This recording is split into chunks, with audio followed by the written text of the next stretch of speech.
मेरे 4 दोस्त एक टाटा नैनो रेंट पर लेकर रांची में अपना समर्थन देने के लिए निकले थे। 2 दिन और 2 रातों तक कंटिन्यूअस ड्राइविंग करने के बावजूद भी वो झारखंड नहीं पहुंच पाए, क्योंकि उन्हें और गूगल मैप्स दोनों को नहीं पता कि झारखंड आखिरकार है कहां पर, क्योंकि झारखंड को कोई नहीं जानता। आज की वीडियो में एक सेंसिटिव टॉपिक पर व्यंग किया जाएगा, इसलिए जिन भी महापुरुषों या महिलाओं को व्यंग हजम करने में दिक्कत होती है, they can definitely pass it on। तो 2026 एक ऐसा साल था जहां पर मैंने काफी सारी नई चीजें सीखी, और एज अ मध्य प्रदेशी जिसने अपनी 10वीं और 12वीं की एग्जाम एमपी बोर्ड से दी है, उसे ये भी इसी साल मालूम पड़ा कि पेपर लीक एक्चुअल में स्टूडेंट्स के लिए बुरी चीज है। क्योंकि हमारे इधर ऐसा है ना कि अगर कोई पेपर लीक ना हो तब स्टूडेंट्स को लगता है कि आंदोलन करना चाहिए। बट जोक्स इनसाइड, ये देखकर काफी अच्छा लग रहा है कि लोग धीरे धीरे अवेयर हो रहे हैं और अपनी दबी हुई आवाज वहां पर उठा रहे हैं जहां पर उनकी पसंदीदा पार्टी रूल नहीं कर रही है। लगभग 1 महीने पहले ये मुद्दा दिल्ली का था।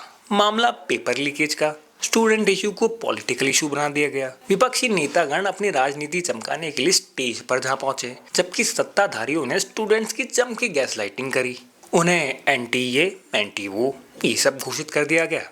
उसके बाद हमें एक 4K में अपहरण भी देखने को मिला। लेकिन जब गैसलाइटिंग करते करते उसी गैस ने आग पकड़ ली, तो उसी आग की गर्मी के कारण सत्ताधारियों के पसीने भी छूट गए। विपक्षियों ने इसे डेमोक्रेसी और संविधान की जीत ही घोषित कर दिया और जम के पार्टी करी। लेकिन कुछ ही दिनों बाद झारखंड में हमें ऊनो रिवर्स देखने के लिए मिला। मामला फिर पेपर लीकेज का। स्टूडेंट इशू को फिर से पॉलिटिकल इशू बना दिया गया। लेकिन इस बार जो लोग दिल्ली में सत्ताधारी थे, उन्होंने पाया कि वो तो झारखंड में विपक्षी हैं, इसीलिए उन्होंने स्टूडेंट्स के हित में नारे लगाना चालू कर दिए। जबकि जो लोग दिल्ली में विपक्षी थे, उन्होंने पाया कि झारखंड में तो हमारे ही गठबंधन की सरकार बनी हुई है, इसलिए उन्होंने भी वही किया जो कि दिल्ली की सरकार ने किया था, स्टूडेंट्स के साथ गैसलाइटिंग। अब इस सिनारियो को इंग्लिश में आयरनी कहा जाता है, जिसे हम भारतीयों के अंदर हेट नामक सिलवट्टे पर घिस घिस कर खूब भरा गया है। मुद्दा चाहे कोई भी हो, हम हमेशा 2 वर्गों में डिवाइड हो जाते हैं और आउटरीच भी वहीं पर करते हैं जहां की सत्ता की गद्दी पर उस नेता की तशरीफ हो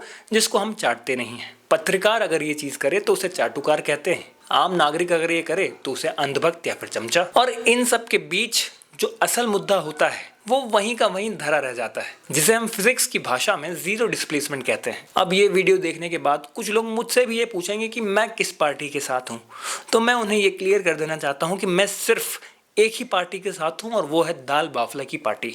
आप करवा रहे हैं वो दाल बाफले की पार्टी, तो निमंत्रण देने के लिए DM करिए। आज के लिए इतना ही। आप देख रहे थे सब सरकाज़म है बाय देवास आर्ट हाउस।